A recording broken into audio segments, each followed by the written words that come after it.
మహిమ కలుగును గాక. Happy new year 2025.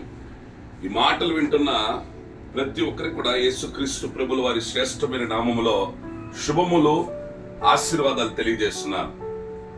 ఈ సంవత్సరపు ఆశీర్వాదపు వాగ్దానము మనకు ప్రభు ఇస్తున్నది జకరియా గ్రంథంలోంచి 10వ అధ్యాయం 6వ వాక్యంలో, నేను వారి ఎడల జాలిపడుదును. దేవునికి స్తోత్రం కలుగును గాక. God is having a wonderful compassion about our lives.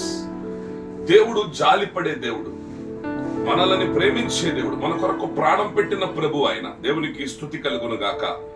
ఏ విషయంలో ఈ 2024లో ప్రభు పాసంలో మనం ప్రార్థన చేసినప్పుడు కూడా, విజ్ఞాపన చేసినప్పుడు, మొర్ర పెట్టినప్పుడు, అడిగినప్పుడు ఏ కార్యాలు ఇంకా జరగలేదో ఆ విషయాన్ని బట్టి ప్రభు పాసంలో మనం మోకరించి ప్రార్థించి పశ్చాత్తాప హృదయంతో, ప్రభువా నీకు ఇష్టం లేని కార్యాలు నేను విడిచిపెడతాను ఆయన, నీకు ఇష్టమైన పాత్రగా నిండునట్లు నాకు నీ కృప తోడుకుంచమని అడిగినప్పుడు ఆయన జాలి చేసుకునే దేవుడై ఉన్నాడు. ఇదివరకు జరగని కార్యములు అన్నిట్లో కూడా గొప్ప విజయం ఇచ్చి మనం నడిపిస్తాడు.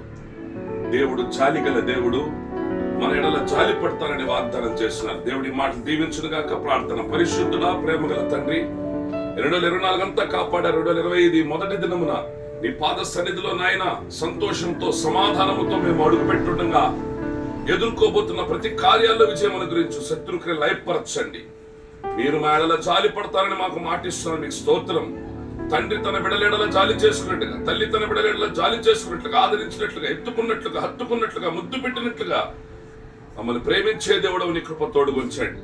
కుటుంబాలంతట్లో శాంతి సమాధానం అనుగ్రహించమని, ఆరోగ్యం దయచేయమని, ఆర్థిక విడుదల దయచేయమని యేసు నామములో ప్రార్థిస్తున్నాము తండ్రి. ఆమేన్. Once again, happy new year 2025. May God bless you. Have a wonderful year ahead. Praise the Lord.